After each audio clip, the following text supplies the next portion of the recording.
Sunyi, bekerjalah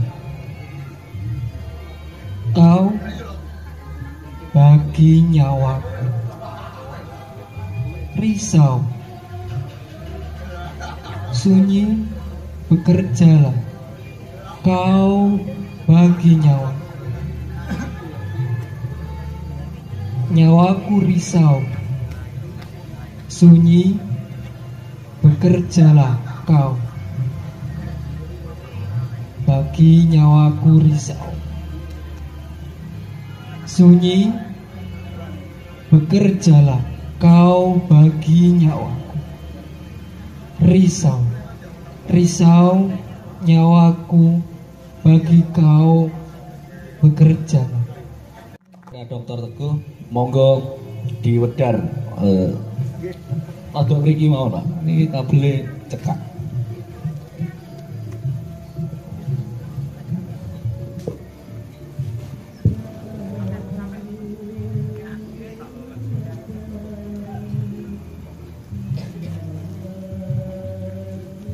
Baik, bismillahirrahmanirrahim. Assalamualaikum warahmatullahi wabarakatuh. Alhamdulillah, salatu wassalamu ala rasulillah, la hawla wa la quwata illa billah, amma ba'da. Qalu subhanaka la ilma lana illa ma 'allamtana innaka antal alimul hakim. Ustadzana yang saya hormati, Iwawan, Mas Aris, Bapak Karno, Sedoyo para rawuh, Bapak Adi, Pak Sugeng, Tri Sugeng ya.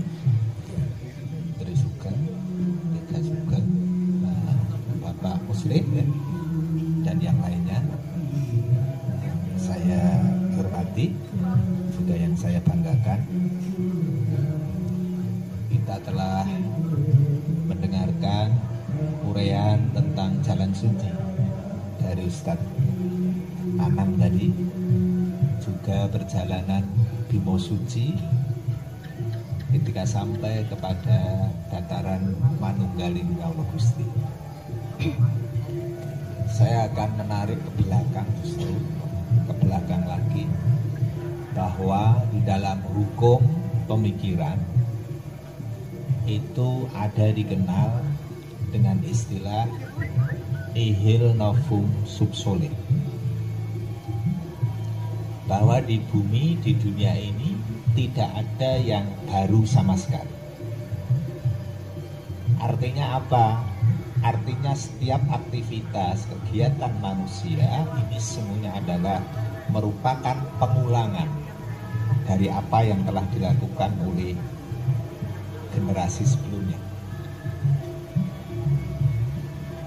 Jadi kalau perjalanan Bimo Suci ataupun juga Dewa Ruci yang digubah oleh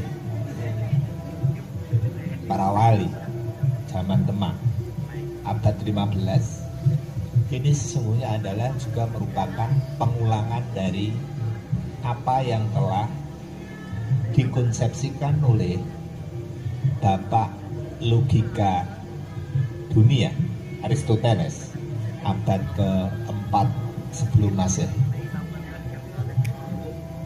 Beliau merumuskan teori tentang paripatetik, apa yang dikenal dengan teori paripatetik. Jadi teori jalan-jalan, begitu jalan-jalan. Nanti hubungannya dengan jalan sunyi, jalan sepi, begitu. Teori jalan-jalan. Inilah yang dikonsepsikan, yang ditawarkan oleh Aristoteles untuk menemukan Tuhannya. Dan ternyata pada abad ke-4 sebelum Masehi, Aristoteles dengan menggunakan akal budinya dan dengan menggunakan metode paripatetik tadi itu, jalan-jalan itu, beliau mampu menemukan Tuhannya. Hanya penyebutan Tuhan bagi Aristoteles adalah al-muharrik al-awal, penggerak pertama.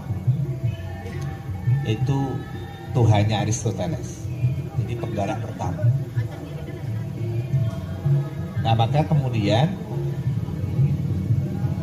beliau ini kemudian menemukan bahwa karena Tuhan ini sebagai al-muharrik al-awal, penggerak pertama, maka dia berkesimpulan bahwa alam ini juga kodim dalam pengertian waktu. Jadi ketika Tuhan menciptakan alam ini sesungguhnya sudah ada bahan bakunya. Jadi al-muharrik, jadi mengkreasi begitu. Dan itu al-muharrik. Nah, inilah yang kemudian dikembangkan oleh Al-Farabi.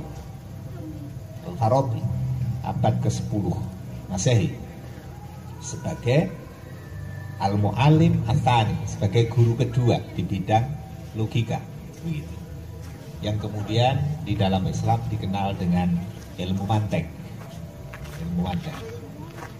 Dan ini terus dikembangkan pada zaman modern dengan datangnya René Descartes. René Descartes, tokoh rasionalisme. Ini sejarahnya begitu.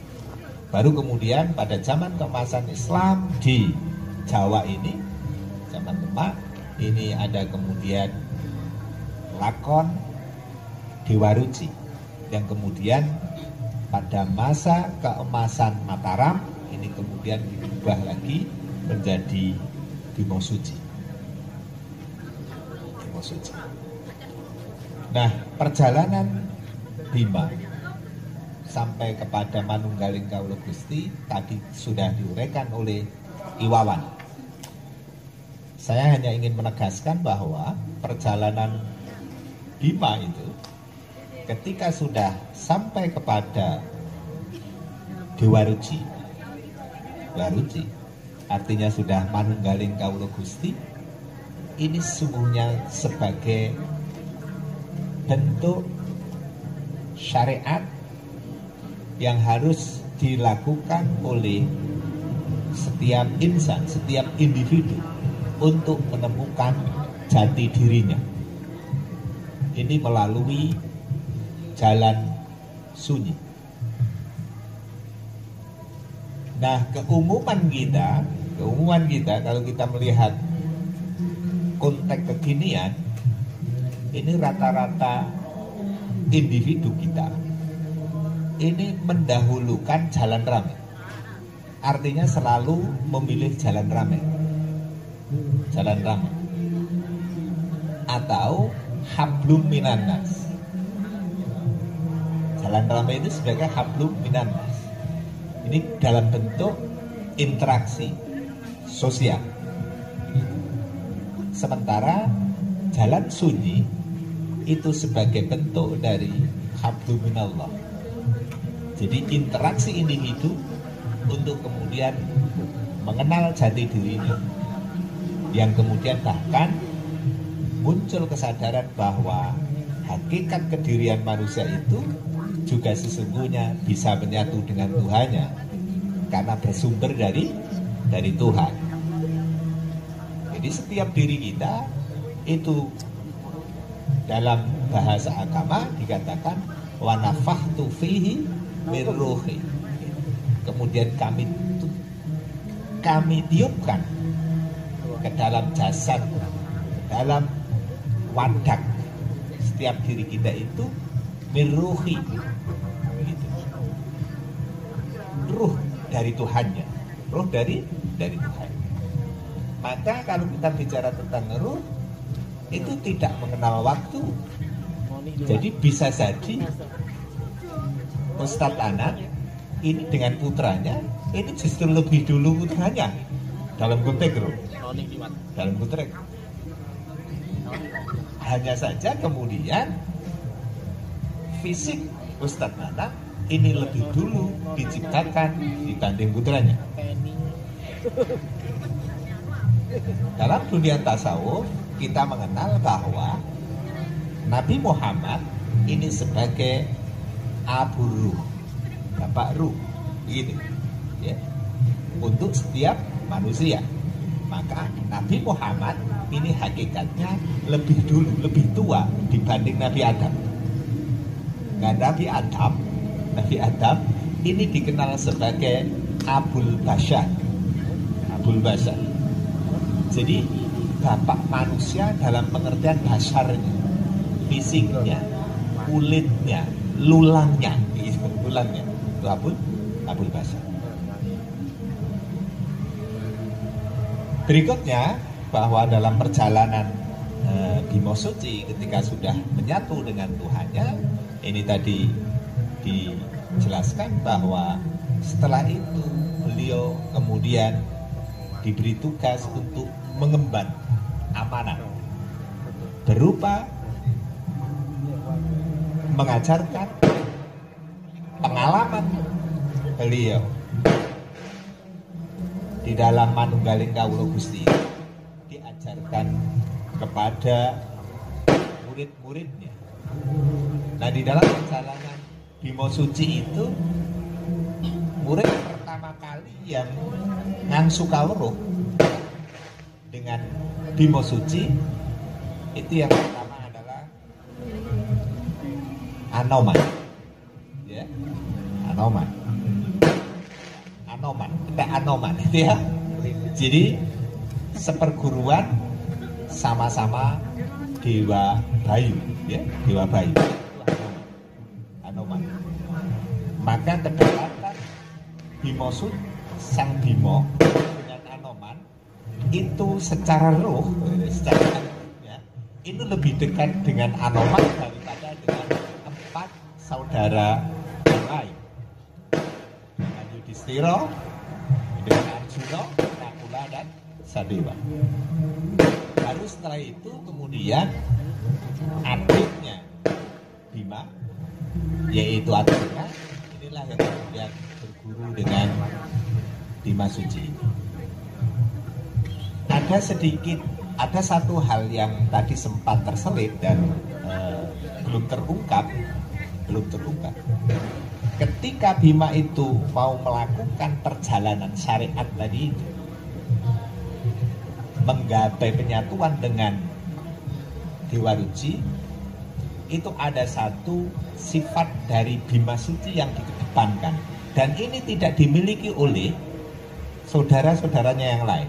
Bahkan saudara-saudaranya yang lain itu tidak sepakat kalau Bima harus mengikuti perintah Durna, begitu. Perintah Durna. Jadi bagi 4 saudaranya yang lain, ini Bima ini atau Werkudara itu tidak boleh. Jangan kamu lakukan karena kamu akan dijelomprongke, akan dibunuh kamu itu. Ujung-ujungnya nanti kamu akan mati. Tapi apa kata Bima? Ketekunan Bima, keyakinan Bima ini membawa dia tetap melakukan hal itu. Artinya apa? Terhadap perintah, ini yang dikedepankan itu adalah ketulusan menerima perintah itu dalam kehidupan sehari-hari kita.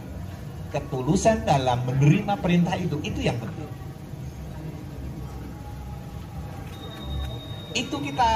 Itu bisa kita lihat di dalam teks keagamaan kita. Ketika Allah memerintahkan kepada malaikat, wa idz qala rabbuka lil malaikati usjudu li Adam fasajadu illa iblis. Dan ingatlah ketika Allah berfirman kepada para malaikat, termasuk di dalamnya itu adalah iblis, fasajadu, mereka semua itu langsung sujud illa iblis. Malaikat semua ikut sujud illa iblis, kecuali iblis. Nah, kenapa iblis tidak mau? Karena dia mengedepankan malaikat ketaatannya yang langsung begitu, langsung melaksanakan sujud, menghormati perintah, langsung siap. Dalam konteks korban, dalam konteks korban itu juga ketika Nabi Ibrahim itu berkata kepada Ismail, maka yang dikedepankan oleh Ismail itu juga ketaatannya. bukan akalnya. Begitu. Jadi ya abadi ini aro fil manam ani adbahu. Wahai anakku, saya itu melihat, saya itu mendapatkan perintah lewat mimpi bahwa saya harus menyembelih kamu.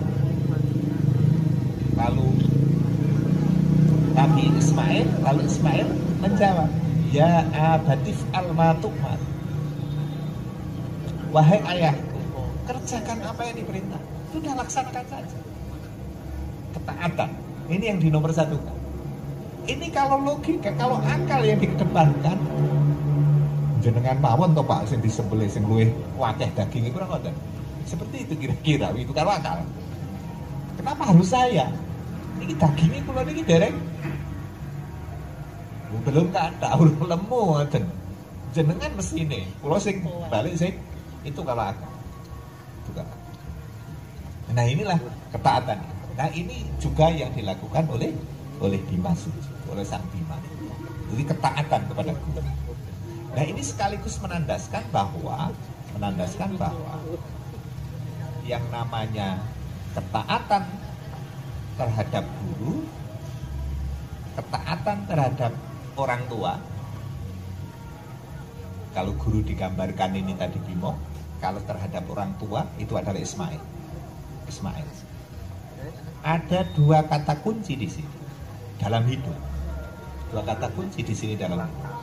Yang pertama, ketika kita ingin mendapatkan kebahagiaan hidup, itu tidak bisa atau tidak mungkin kita gapai tanpa taat kepada orang tua kita. Itu kebahagiaan itu. Jadi di dunia ini tidak ada rumus hidup bisa bahagia tanpa menghormati, tanpa taat kepada orang tua. Tidak ada rumus. Ini melalui gitu. Yang kedua, jika kita itu menghendaki anak-anak kita nanti, keturunan kita nanti itu pandai, cerdas, pinter, maka harus taat kepada guru-guru kita. Itu tidak bisa tidak bisa dihindarkan.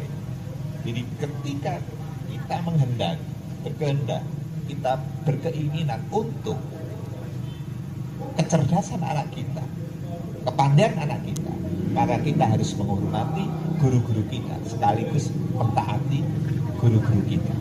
Ini dua ajaran yang luar biasa. Jadi demi kebahagiaan anak-anak kita, kecerdasan anak-anak kita, tentu kita harus menghormati guru-guru kita. Dan demi kebahagiaan hidup kita, tentu kita harus menghormati orang tua kita. Tidak bisa selain melalui jalan ini. Ini yang sudah diajarkan dalam teks dan dalam dalam ajaran baik Bima Suci maupun Nabi Ibrahim terhadap Ismail. Nah itu kunci kebahagiaan kita bagi kita sekaligus bagi anak-anak kita nanti. Kemudian berikutnya bahwa di dalam